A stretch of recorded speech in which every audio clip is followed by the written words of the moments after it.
परमर्षी स्वस्ति मंगल पाठ। नित्यद्भुत चल केवल ज्ञानधारी जे मुनी, मन पर्यय ज्ञानधार कयती तपसी वागुणी। दिव्यवधी ज्ञानधारक श्री ऋषीश्वर को नमो, कल्याणकारी लोक में कर पूज वसुविधि को वमो। कोष्ठस्थ धान्योपम कही अरु एक बीज कही प्रभो, संभिन्न संश्रोतृपदानुसारी बुद्धिरुद्धि कही विभो। ये चार रुद्धि धरयतीश्वर जगत जन मंगल करे, अज्ञान तिमिर विनाश कर कैवल्य मेला कर धरे। दिव्यमति के बल ग्रहण करते स्पर्शन घ्राण को, श्रवण आस्वादन करे अवलोकते कर त्राण को। पंच इंद्रिय की विजय धारण करे जो ऋषिवराम, स्वपर का कल्याण कर पाई शिवालय ते त्वरा। प्रज्ञा प्रधाना श्रमण अरु प्रत्येक बुद्धि जो कही, अभिन्न दश पूर्वी चतुर्दश पूर्व प्रकृष्टवादी सही। अष्टांग महानिमित्त विज्ञा जगत का मंगल करे, उनके चरण में अहर्निश यह दास अपना शिर धरे। जंघावली अरु श्रेणी तंतु फलांबु बीजांकुर प्रसून, रुद्धि चारण धार के मुनि करत आकाशी गमन। स्वच्छंद करत विहार नभ में भव्य जन के पीर हर, कल्याण मेरा भी करे मैं शरण आया हूँ प्रभुवर। अणिमा जो महिमा और गरिमा में कुशल श्री मुनिवरा, रुद्धि लगी माँ वे धरे मन वचन तन से ऋषिवरा। है यद्यपि ये रुद्धिधारी पर नहीं मद जलकता, उनके चरण के यजन हित इस दास का मन ललकता।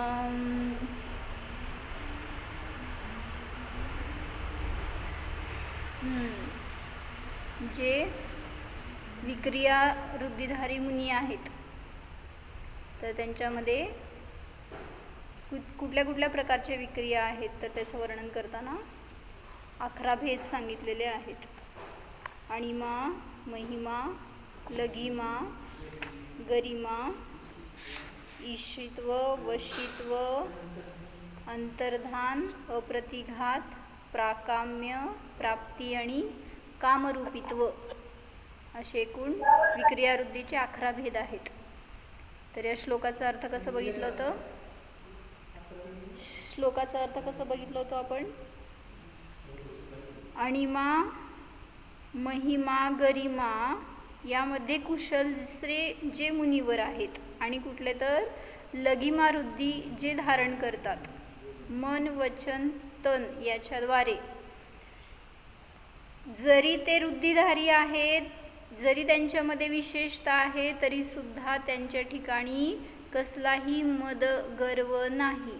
म्हणजे शक्ती विशेष प्राप्त झाली आहे तरी सुद्धा सांगितलं त्यांना त्याच्याविषयी किंचितही मान कशाय नाही, अहंकार नाही, गर्व नाही. अशा त्या मुनींच्या चरणाची पूजा करण्यासाठी, त्यांचं गुणगान करण्यासाठी ईस दास का मन ललकता, म्हणजे मी दास त्यांचा आणि माझं मन उतावीळ होते. अशा त्या भावलिंगी निर्विकल्प विशुद्ध परिणामी अशा त्या मुनींचं पूजन करण्यासाठी, स्मरण करण्यासाठी. कशासाठी स्मरण करायचं त्यांचं? जशी विशुद्धी त्यांना प्राप्त झाली आहे तशीच मला सुद्धा प्राप्त होऊ शकते. मी सुद्धा त्याच प्रकारची साधना करायला पाहिजे. जरी ते शरीरामध्ये आहेत, जरी ते त्या विशेषतेमध्ये आहेत, तरीसुद्धा त्याच्यापासून भिन्न जाणतायत स्वतःला. तसंच आत्ता मी पण या शरीरामध्ये आहे, जरी माझ्यामध्ये विशेषता नाही आहे तशी, तरीसुद्धा या सगळ्या पर्यायापासून मी भिन्न आहे ह्याची मी अनुभूती करू शकतो. असा विश्वास आला तर तशा प्रकारचा पुरुषार्थसुद्धा आपण करणार आणि त्या पुरुषार्थाच्या द्वारे सांगितलं परिणामांची विशुद्धी होते. आणि हे कार्य दिसून येतं कुठलं? रुद्धिप्राप्तीचं. तर ह्या रुद्धींना प्राप्त करणारे भावलिंगी मुनिराज असतात.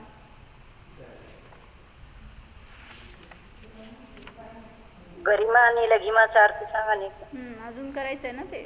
फक्त आत्ता आणिमा आणि महिमाच झालंय, अजून पुढचे व्हायचे आहेत. तर याच्यामध्ये काय सांगितलं होतं की जसं गृहस्थांना अचानक धनलाभ होतो, अचानक स्वास्थ्य प्राप्त होतं, अचानक गोष्टी अशा दिसून येतात असं म्हटलं जातं गृहस्थांना, तसंच अचानक ते गायब पण होत आहे.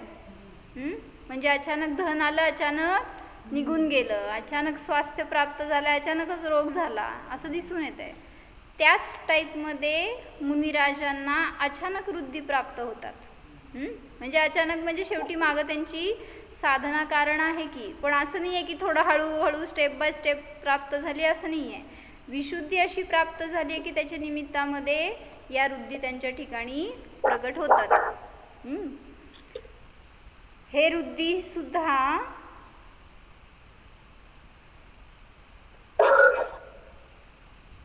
काय दिलं?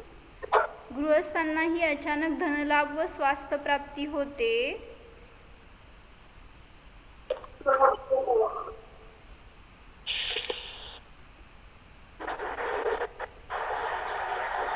म्हणजे तिथं काय सांगायचंय की जर कोणी गृहस्थ म्हणजे मुनींनी कशी साधना केली त्याच्या निमित्तामध्ये त्यांना या वृद्धी प्राप्त झाल्या होत्या, बरोबर. जर कोणी गृहस्थ मला तशी अनुकूलता प्राप्त व्हावी घरातल्यांची, जे काय प्रतिकूल असतील किंवा काहीतरी असं संयोग असेल जो बाधक असेल वगैरे, तर त्यांची अनुकूलता प्राप्त व्हावी म्हणून कोणीतरी शांती ठेवेल परिणामामध्ये, बरं का. काय म्हणते मी? घरातले सगळे लोक अनुकूल व्हावेत किंवा जे काही मला बाधा आहे ती बाधा दूर व्हावी म्हणून कोणीतरी शांत राहील आणि मुनींच्या सारखी विशुद्धी प्राप्त करण्याचा प्रयत्न करेल, तर त्याला विशुद्धी प्राप्त होत नाही. का? कारण इच्छा आहे मागं. मुनींना इच्छा नाही, मुनी निरीह साधना करतायत, इच्छारहित साधना करतायत. मला कशाची प्राप्ती व्हावी हा भावच नाही आहे.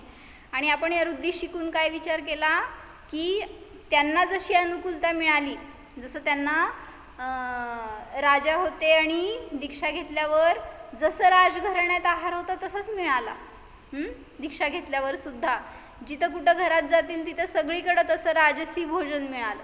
मग त्यांच्यासारखं मला सुद्धा प्राप्त व्हावं. दीक्षा घेतल्यावर नव्हे, आत्ता भोजनच नव्हे तर इतर सगळ्या भोग सामग्रींच्या विषयी वगैरे. म्हणजे अशी काहीतरी अपेक्षा ठेवून जर तुम्ही निर्विकल्प राहिलात किंवा काही शांती ठेवली परिणामामध्ये, तर त्या प्रकारची विशुद्धी प्राप्त होत नाही. कारण आपण अपेक्षापूर्वक करतोय. आणि तिथं मुनींची साधना सांगितलं निरपेक्ष असते. त्या कषायांची मंदता धर्मभावनेसाठी केली असती तर विशुद्धी झाली असती. धर्माची भावना ठेवून नाही केली तर बाकीची काहीतरी इच्छा ठेवून केली, त्यामुळं ती विशुद्धी तुम्हाला असं फळ देणार नाही जसं की मुनिराजांना देते. काय समजलं? एवढंच की मुनी जी काही साधना करतायत त्याच्या मागं इच्छा नाही आणि त्यामुळं त्यांना ती विशुद्धी प्राप्त झाली आहे. तुम्हीच बघा ना, आता घरामध्ये समजा काहीतरी पाहुणे आलेत, लोक आलेत आणि तुम्हाला स्वयंपाक करायचं आहे, काम खूप आहे आणि निर्विकल्पतेने आपलं तुमचं स्पीडने चालू आहे काम, आणि अचानक कोणीतरी आलं, तुमची मैत्रीण आली, शेजारी आले, साधर्मी आले कोणीतरी, आणि त्यांना कळलं की इतकं त्यांना काम आहे, घरामध्ये लोड आहे, त्यांनी काय केलं, थांब मी मदत करून देते तुला. आणि लगेच त्यांनी शेजारी आले समजा आणि लगेच मदत करून दिली. काय झालं, निरपेक्ष तुम्ही करत असलेल्या कामाचं फळ किंवा विशुद्धी अशी होती तिथं की आहे ना मीच करणार आहे किंवा कोणाची मला अपेक्षा नाही आहे, असं जर तुमचं कार्य असेल तर तिथं सहजतेने मिळती अनुकूलता. आणि तेच मला एकटीला करावं लागतं आहे, कोणी माझ्याकडे येतच नाही, कोणी मला मदतच करत नाही, कसले शेजारी, कसले मैत्रिणी, कसले साधर्मी, कोण करत नाहीत, असं विचार करत बसलात तर करावं तर तुम्हाला एकट्यालाच लागणार आहे. म्हणजे त्याच्यावर अजून भार. म्हणून सांगितलं की त्या ठिकाणी उलटं शारीरिक त्रास, मानसिक त्रास, परत काहीतरी पदार्थ बिघडला तर लोकांचं पण त्रास. म्हणजे म्हणून सांगितलं सगळ्याचं परत आपल्यालाच भोगत बसावं लागणार.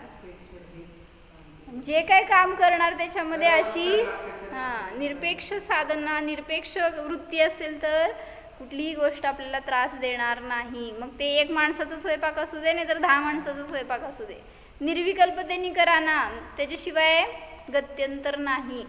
एका माणसाचा स्वयंपाक करायचं तरी सुद्धा पहिल्यापासून शेवटपर्यंत सगळं करावं लागतं का नाही? रोटली, भाजी, भात, डाळ सगळं तर करावं लागणार आहे. आणि 10 माणसाचं करायचं तरी सुद्धा करावं लागणार आहे.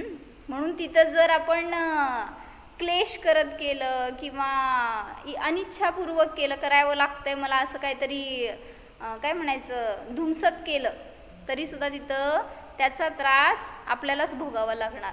उलटा आनंदाने करा तर पुण्य पण नाही म्हणून सांगितलं उलटं तुम्हाला. परवा एका याच्यात काय सांगितलं होतं मी, जसं तुम्ही शुद्ध भोजन करून देता आपल्या घरातल्यांना आणि त्याच्यात जर तुम्हाला असे भाव आले की किती वेळ जातो, म्हणजे एक काहीतरी डिश करायची नवीन म्हटलं तर लय वेळ जातो, म्हणून आपल्याला करायलाच नको, असे जर भाव केले तर तिथे सांगितलेलं आहे एका पंडितांनी की तुमच्या निमित्तात जर इतरांना बाहेरचे खाण्याचे भाव नाही झाले तर त्याच्या निमित्तात पुण्यबंध तुम्हाला. म्हणजे करा, खावा, भरपूर खावा, भोग घ्या आणि पुण्य पण बांधा. किती चांगली कला आहे उलट तुमच्याकडं. नाहीतर जर घरातल्या स्त्रीनी केलं नाही आणि तेच मग घरातल्यांना इतरांना काय भाव झाले, त्यांच्याकडं किती चांगलं मिळतंय किंवा तिकडं बाहेर चांगलं मिळतंय, मग आपण ते खावं, एकदा खावं, नंतर खावं, परत खावं, हे भाव जरी झाले तरी त्याचा दोष तुम्हाला. म्हणून सांगितलं की जे काय बरं घरातल्या स्त्रीला येतच नसेल तर काय करायचं, तसं बाहेर मिळतंय ना तसं करतच नाही म्हणतात घरातले लोक. तर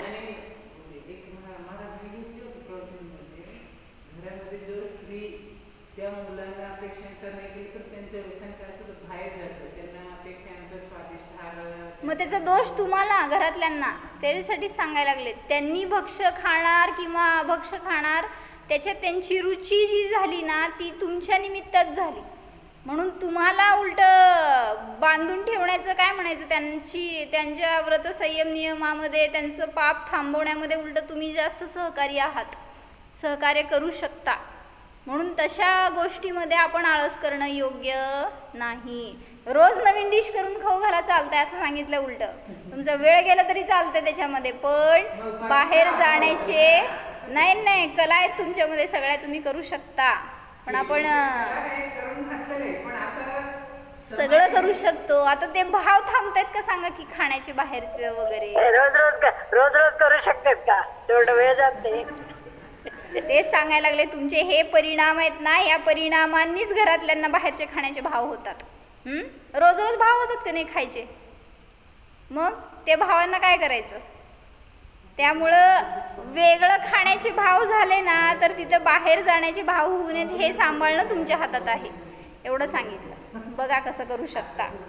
करायचं म्हटलं तर सगळं करता, घरात जावई येऊ दे की तुमच्या, रोज तेच करून खाऊ घाला बघू. बरोबर आहे की नाही काका. मग जिथं आपल्याला इष्ट असते ना तिथं आपण सगळा पुरुषार्थ करणार, सगळी शक्ती लावणार. मुलगी येऊ दे, नातू येऊ दे घरामध्ये, लगेच किती आनंद. काय म्हणते ते, नसलेली शक्ती सगळी अंगात संचारती.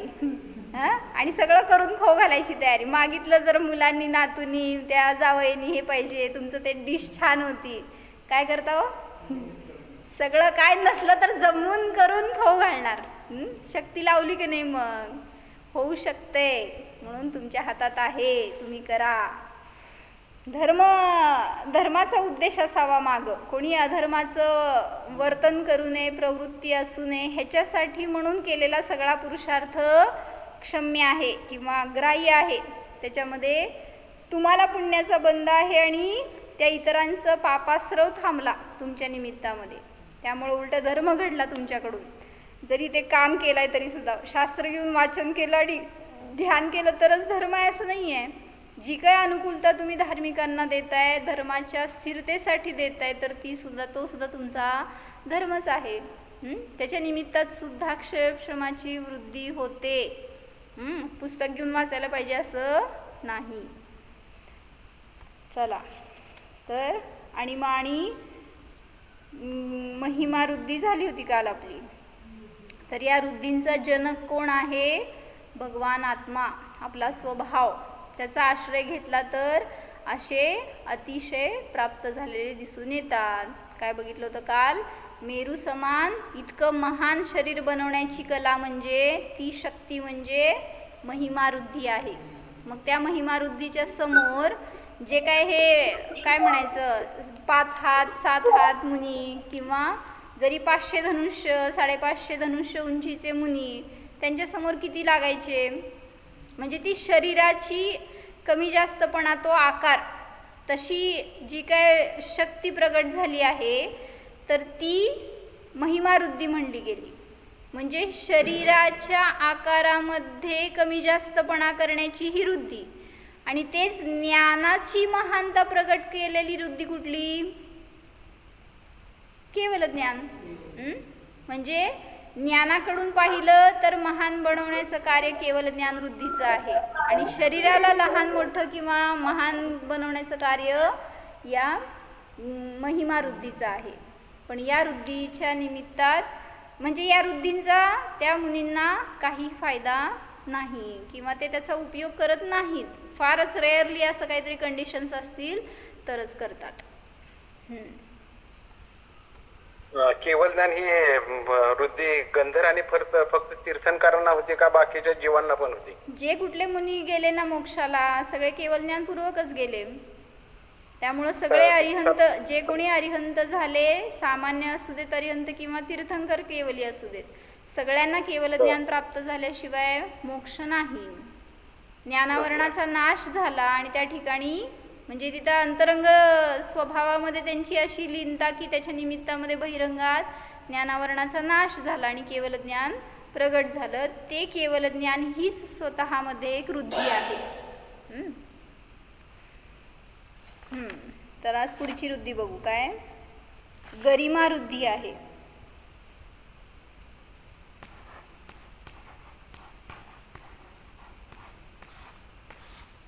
काय असतं या वृद्धीमध्ये? वज्रापेक्षाही अधिक असंख्यात गुणा जास्त शरीराला जड बनवण्याची शक्ती, त्याला म्हणायचं गरिमा वृद्धी. काय म्हणले? वज्रापेक्षा सुद्धा जड बनवण्याची शक्ती जी आहे ती गरिमा वृद्धी आहे. कोण केलं होतं असं? उदाहरण आठवत आहे का? आठवा तोपर्यंत विस्तार बघू. तर ही वृद्धी कोणाच्या निमित्तात प्राप्त होते? तर सांगितलं अगुरु लघु. अगुरु लघु नामकर्माचं उदय.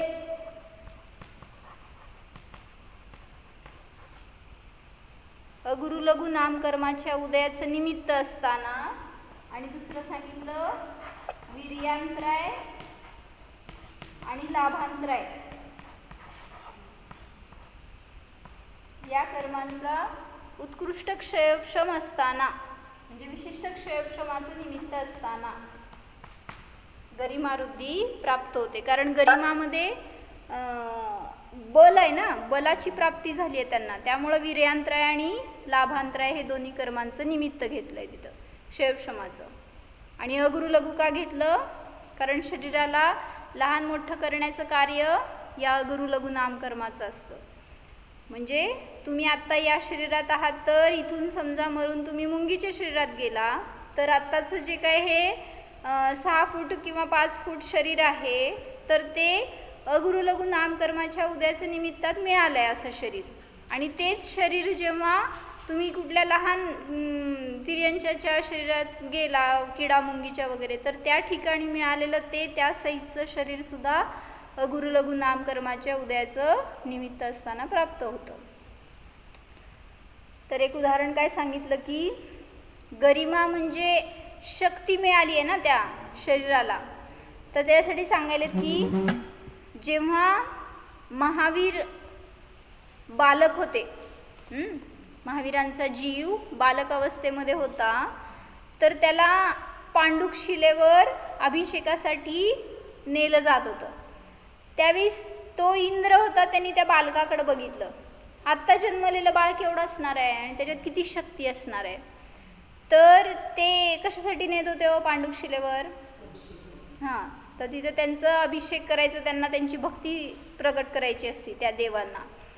तर तेव्हा इंद्राला शंका झाली की इतके कोमल शरीर, इतकं लहान, इतकं निरागस छोटंसं बाळ आहे, त्या बाळाचं शरीर 1008 कलशांच्या धारेला इतका वेळ कसं सहन करेल? काय कळलं? हां, म्हणजे आता तिथं नेऊन ते पांडुक शिलेवर अभिषेक करणार आहेत ना, कुठून आणून? ते क्षीर समुद्रातून, कुठला अजून ते घृतवर समुद्रातून, तिकडनं पाणी आणून सतत अविरल धारा घालणार त्या बालकाच्या अंगावर. आणि त्यांचे कलश पण कसले? इतके इतके, आणि त्यात म्हणलं परत 1008 कलश. घाला बघू अंगावर तुमच्या.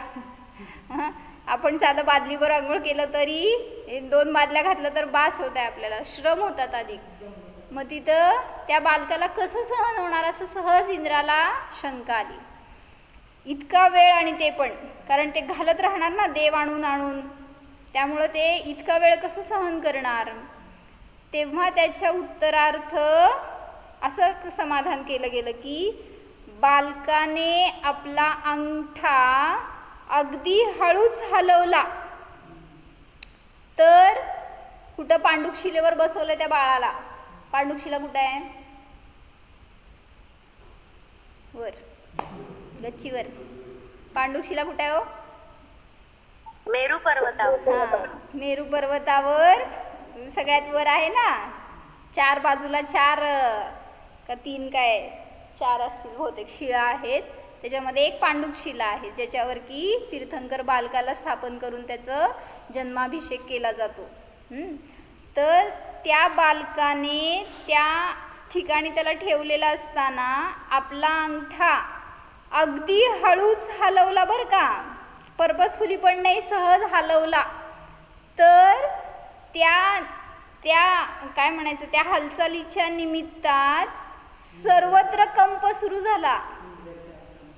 म्हणजे ते जो मेरू होता ना, ज्याच्यावर ते बसवलं होतं त्याला बाळाला, तर त्या पर्वतावर जिथं कुठं बसवलं ठेवलं असेल तिथं असणारे सगळे जणांना त्या कंप जाणवला. म्हणजे त्याला उत्तर मिळालं, इंद्राच्या प्रश्नाला उत्तर म्हणून त्या बालकानेच उत्तर दिलं. त्यावेळी इंद्राला कळले की जरी हे बालक शरीर आहे तरी सुद्धा त्याच्यामध्ये अनंत अतुलनीय बल आहे.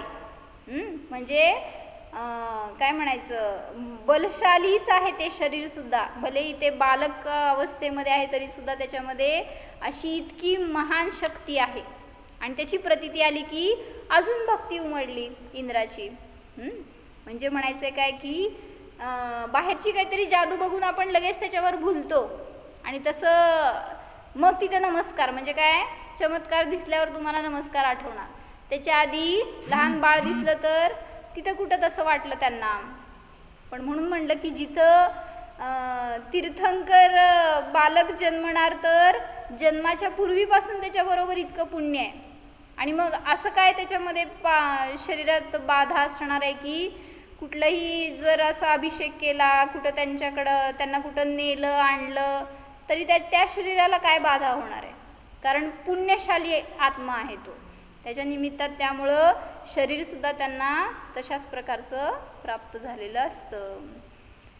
म्हणून त्या तीर्थंकर बालकाच्या बालक शरीरामध्ये सुद्धा अतुलनीय बल असते याची प्रतीती इंद्राला आली आणि त्याच्या शंकेचं समाधान झालं. मग तिथं काय म्हणलं, प्रद्युम्न होते ना, कोण प्रद्युम्न म्हणजे कोणाचे मुलगा, श्रीकृष्णाचे मुलगा. हां, तर रुक्मिणीचा मुलगा, श्रीकृष्ण आणि रुक्मिणीचा मुलगा होता, पण त्याचं अपहरण झालं होतं जन्मल्यावर. आणि मग 16 वर्षांनी तो परत आला होता, परत येणार होता. आणि हे कळलं होतं रुक्मिणीला. काय, ती विचारली ना नारदाला की मी त्याला ओळखणार कसं जरी तो आला तरी सुद्धा. तर तिथे त्यांनी अनेक इंडिकेशन सांगितले होते बरं का, कारण तो विद्याधरांकडे वाढला होता एका. कृष्ण हे कोण, प्रद्युम्न 16 वर्षपर्यंत एका विद्याधर राजाकडं त्याचं पालनपोषण झालं होतं आणि तिथं त्या सगळ्या विद्यांना त्यांनी हस्तगत केलं होतं, शिकला होता तो. तर 16 वर्षांनी जेव्हा रुक्मिणीकडे परतला तेव्हा तिने विचारलं होतं ना की मी त्याला कसं ओळखायचं. तर त्यांनी सांगितलं होतं की जेव्हा तो येणार त्यावेळेस अनेक फळं फुलं वगैरे खुलतील किंवा तुला असं काहीतरी वेगळं दिसेल.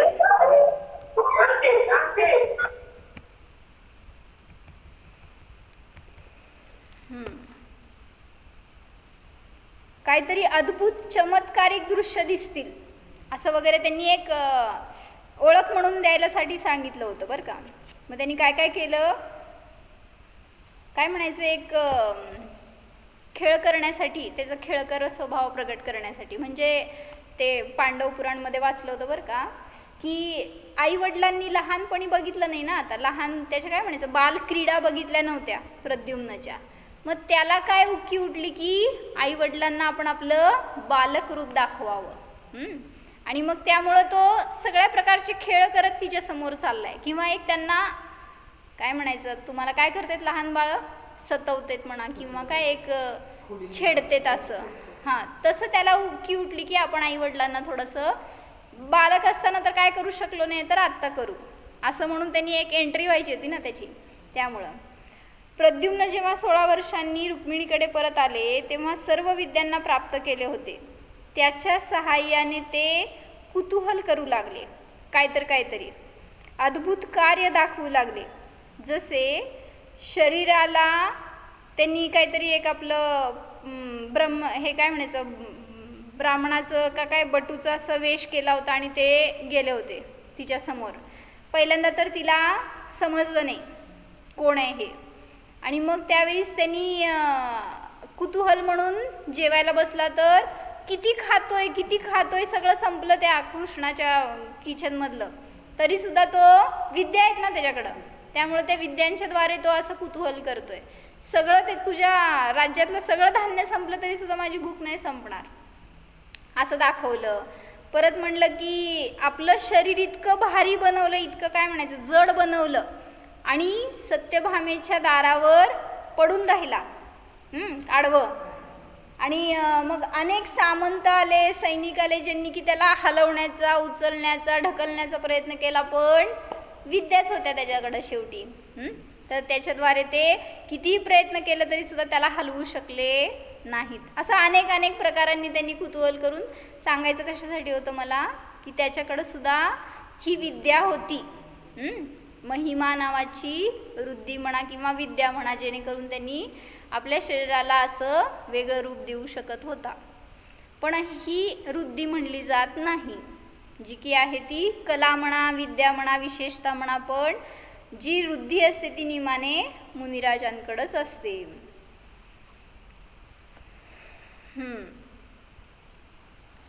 तर आपण विकल्प करतो, आपल्याला हे प्राप्त व्हावं, आपल्याकडे हे असावं, किंवा त्यांचं जीवन चांगलं आहे आपल्याला पण तसं मिळावं, असं जे काय तुम्ही कंपॅरेटिव्ह करताना ज्ञान किंवा भावना अशी, त्याचं फळ आकुलता आहे. आणि तेच म्हटलं की ते निर्विकल्प साधना करतायत, कशाची अपेक्षा करत नाही आहेत. तशी मी केली तर मला सुद्धा त्या वृद्धी किंवा त्या सिद्धी सहजतेने प्राप्त होऊ शकतात. मग त्यासाठी काय सांगितलं की विशुद्धीने फळाची प्राप्ती होते. विकल्पाने आकुलतेची प्राप्ती होते. काय म्हणले? विकल्पाने नाही विशुद्धीने फळाची प्राप्ती होते. एवढं एक वाक्य आपल्या काम करता तिथं सगळीकडे लिहून ठेवा. काय वाक्य हो? विकल्पाने नाही किंवा संकलेशाने नाही तर विशुद्धीने फळाची प्राप्ती होते. सगळ्या क्षेत्रामध्ये लावा. तुमच्या लौकिक, अलौकिक, संसारिक, धार्मिक सगळ्या ठिकाणी हे एकच आहे कारण. तुम्हाला जे काय फळ कुठं प्राप्त व्हायचं असेल तर तिथं कारण नियमाने काय म्हणले भैया? शास्त्राला बसला, सॉरी काय शाळेत बसलो पेपर लिहायला, सांग कशाने कार्य होणार? विशुद्धीने होणार का विकल्पाने होणार? जेवढं शांत असणार चित्त तितकं जास्त आठवणार, तितकं तुम्ही चांगलं लिहू शकता. मग तसंच म्हणलं घरामध्ये तुम्ही काय एखादी डिश करायला लागलाय, विकल्प खूप झाले. हे घालू का ते घालू का ते घालू का, ते डिश करू का ही डिश करू, विकल्प झाले तर एक सुद्धा डिश चांगली होणार नाही. आणि तेच शांततेने विचार करून थोडंसं स्थिरतेने जर मन लावून तन मन काय ओतून त्याच्यामध्ये जर केलात तर जे काय बनवाल ते खूप चांगलं बनणार. म्हणून म्हणलं विशुद्धीने कार्याची सफलता असते, विकल्पाने नाही. तर एक राजा होता आणि तो असंच फेरफटका मारायला म्हणून राज्यामध्ये निघाला होता. म्हणजे आपला प्रजेचा हाल बघायला वगैरे जात होते ना, तशा टाईपमध्ये. तर तो राजा निघाला होता रस्त्यावरून आणि जाताना त्याला अनेक ठिकाणी अनेक घरं दिसली, अनेक दुकानं, लोक वगैरे सगळ्यांचा हालचाल विचारत तो निघाला होता. आणि अचानक काय झालं, त्याचं लक्ष त्याच्या कोटकडे गेलं. त्यांनी जे काय घातलं होतं ना, तर त्या कोटचं एक बटन तुटलं होतं. आणि मग त्याला ते कसं तर वाटायला लागलं की आपण इतकं चांगलं वेश करून आलो आणि त्याला बटन कसं काय नाही, कुठं पडलं. शोधलं तर मिळालं नाही. मग त्यांनी विचारलं मंत्र्याला की कोणी तर दर्जी असेल तर, दर्जी म्हणजे शिंपी असेल तर त्याच्याकडं आपण बटन लावून घेऊ. मग शोधलं तर तिथंच त्या बाजारामध्ये त्याला एक शिंपीचं दुकान मिळालं. आणि आता राजा येऊन समोर उभारलाय म्हणल्यावर शिंपीला आनंद गगनात, कुठं मावतोय. मग त्यांनी त्या राजाने विचारलं की तुम्हाला हे काम करून देतो का? आता राजा आलाय म्हटल्यावर त्याला किती करू आणि किती नको. तो म्हणला अवश्य करून देणार. आणि ते त्यांनी घेतलं आणि किती 5 मिनिटात ते बटन लावून दिलं आणि खूप चांगलं व्यवस्थित बसलं ते. आणि ते राजाला आवडलं. मग आता राजा म्हटल्यावर म्हणला काय देऊ तुला ह्याचं, काय म्हणायचं, कामाचं, हां बक्षीस नाही, कामाचं आता मोबदला काय देऊ तुला, हां किती पैसे देऊ, नाही काय देऊ असं विचारलं. मग त्यावेळेस तो म्हणला नाही, इतकं तर छोटंसं काम केलं आणि ते पण राजा तुमचं काम केलं, मी कशाला काय मागेन, मला काय अपेक्षा नाही, नको म्हणला. आता राजाच्या मनात म्हटलं राजा मी आणि ह्याला असंच हे फुकट काम करून घेतल्यावर प्रजा काय म्हणेल मला. म्हणला नाही तू माग, म्हणला काय पाहिजे ते माग, मी तुला देतो बरं का. तुम्ही शिंपी आणि मी राजा, तुम्हाला म्हणलं माग, काय पाहिजे, काय मागणार हो, तुम्ही माझं काम करून दिलं आहे, काय मागायचं. तर आता शिंपी विचार करायला लागला. म्हणला राजा आहे, 2 रुपये मागितलं तर म्हणेल एवढ्याशा कामाला 2 रुपये घेते म्हणजे हा सगळ्या प्रजेला लुटत असतं दिसतंय. मग म्हणला असं इथंपर्यंत आलं होतं 2 रुपये मागावं का नको, मागणार तेवढ्यात. म्हणला नाही तुम्हाला जे काही इच्छा असेल ना ते तुम्ही जे काय द्याल ते मी आनंदाने ग्रहण करेन बरं का. काय म्हणायचं आहे मला ह्याच्यामध्ये, एक विचाराची लेवल बघा बरं का. आणि एक काय म्हणायचं तुमची विशुद्धी, आपलं काय कशासाठी गोष्ट बघतोय, विशुद्धीने कार्याची सफलता असते, विकल्पाने नाही. आता राजाचं टर्न, तो म्हणला ना तुम्ही काय द्यायचं ते द्या. आता राजा विचार करायला लागला. म्हणला मी राजा आणि ह्याला काहीतरी द्यायचं म्हटल्यावर मी एवढंसं काहीतरी दिलं तर सगळी प्रजा माझं नाव काढेल की राजा असून ह्याने असलं का देतो.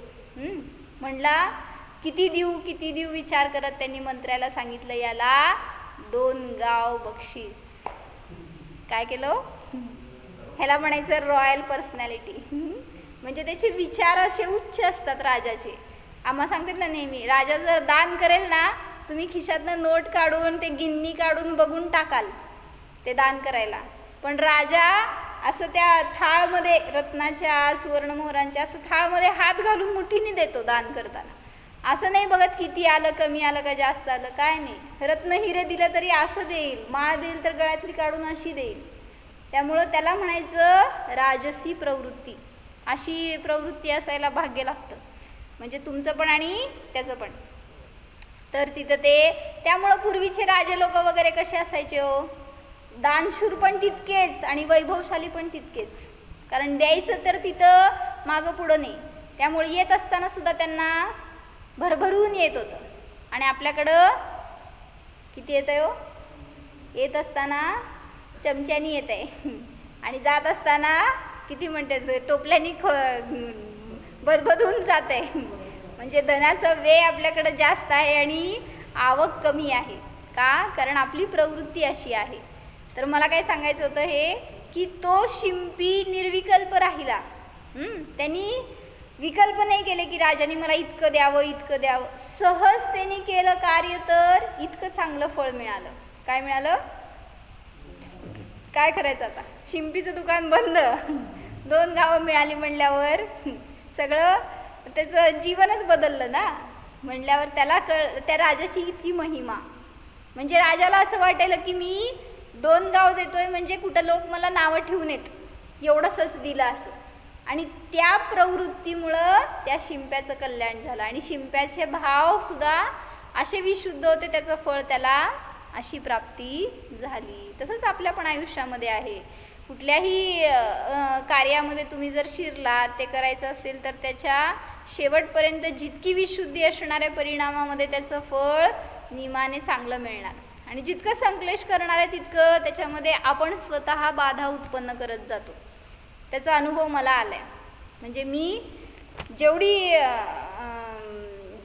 विशुद्धी करण्याचा प्रयत्न केला नाही ह्या 4-5 दिवसात 8 दिवसात, तेवढं मला फळ चांगलं मिळालं. म्हणजे काय म्हणायचं, एक सफलता मिळाली म्हणा, अनपेक्षित घटना घडल्या किंवा अनपेक्षित यश आलं. यश म्हणजे आता जे काय आपण कार्य करायला घेतलं त्याच्यामध्ये सफलता मिळते किंवा काय वाचायला बसलं त्याचा अर्थ खुलत जातो, असं कुठल्याही अपेक्षेमध्ये. तर म्हणून म्हणलं की विशुद्धी हे सगळ्या कार्याचं सफलतेचं मूल कारण आहे. म्हणून आपले परिणाम विशुद्ध ठेवा. हो जाणा स्वतःच्या सुविशुद्ध स्वभावाला जाणा. या स्वभावामध्ये संक्लेश नाहीच, आकुलता नाहीच, दुःख नाही, विकल्प नाहीत. तो माझा स्वभावच नाही. निर्णय करा. मी आत्मा तर निर्विकल्प आहे, शांत आहे, सुखमय आहे. कोणत्याही कार्याचा मी करता नाहीच. त्या कार्याला देखील मी फक्त जाणणाराच आहे.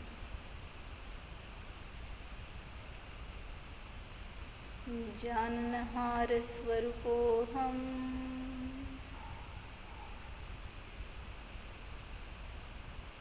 निर्विकल्प स्वरूपोऽहम्. ओम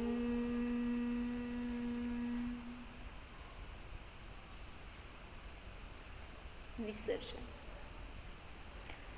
नमो अरिहंताणं.